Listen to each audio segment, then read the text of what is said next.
Hey guys, Dr. Francesca LeBlanc here, doctor of natural medicine and founder of drbusymom.com. Today we're going to talk about a subject near and dear to my heart. We're going to talk all about sleep. Did you guys know that the CDC reports that over 40 million Americans get less than 6 hours of sleep a night? And if you know anything about sleep, all the cliches are true. You really do need adequate sleep so that you can heal right down to the cellular level. Now, if you're somebody dealing with insomnia, I got news for you. I've been there. Prior to a career in holistic healthcare, I worked for a Fortune 5 consumer products company where my days were fueled with caffeine, and when I couldn't sleep at night, I turned to over-the-counter and eventually prescription sleep medication. And I gotta tell you, it didn't work for me. I found that getting fake sleep every night left me feeling even more unrested and irritable and uneasy.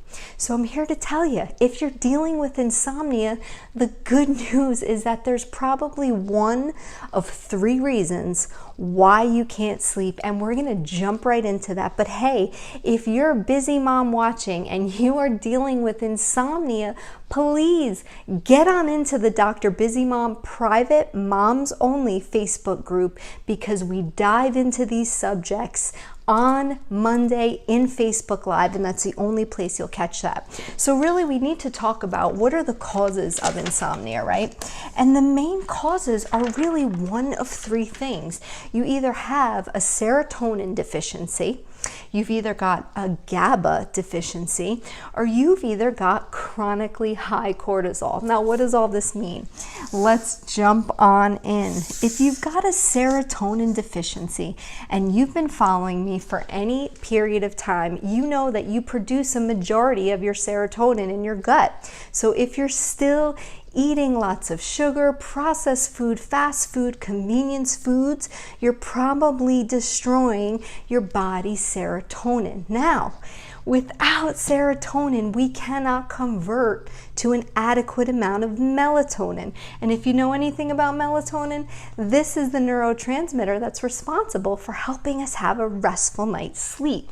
Now, the patients that typically present to my clinic with a serotonin deficiency, not knowing that's what they have, they're my night owls. They are awake at night. Come 10 o'clock at night, they're up and they are ready to do whatever without having to get sleep. Those night owls have a serotonin deficiency, and the good news is there are phenomenal labs we can run for this.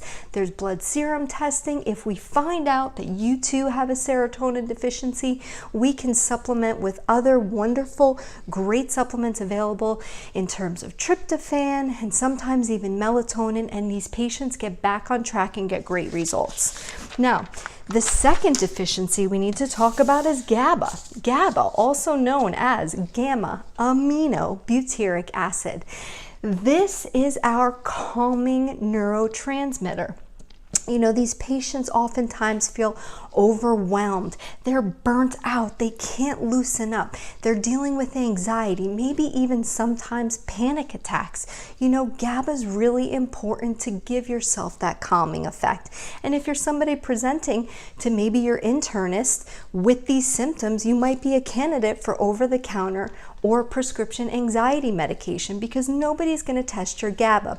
And unfortunately, while no good blood serum or urine tests right now exist to specifically evaluate GABA, the good news is that there are great supplements available, again, where we are tweaking maybe your L-theanine or your melatonin or your tryptophan to get those GABA levels back up. Finally, if you're somebody that's dealing with chronically high cortisol, I've got news for you. If the adrenals are in control, you're further suppressing your body's ability to produce serotonin, which further suppresses the ability to convert to melatonin. You also exhaust more GABA. So this is a domino effect where you're going in circles, essentially. Now, you know, my patients with chronically high levels of cortisol oftentimes are dealing with an exorbitant amount of stress, maybe drinking a little bit too much alcohol, as well as caffeine. The tests that are available now on the market are phenomenal, and there's a great test called the Dutch test that we do in my functional medicine practice that will not only look at your nighttime cortisol, but your total cortisol, so that we can get an accurate picture. Sometimes patients actually need to be supplemented with cortisol or melatonin or L-theanine. And again, the labs will dictate where and when to supplement.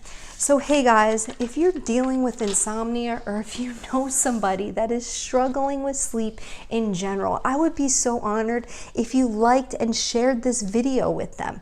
More importantly, there's tons of great information available to you to raise healthy families over at drbusymom.com. Just head on over and sign up for email updates. Thank you so much for watching, and I'll catch you next time.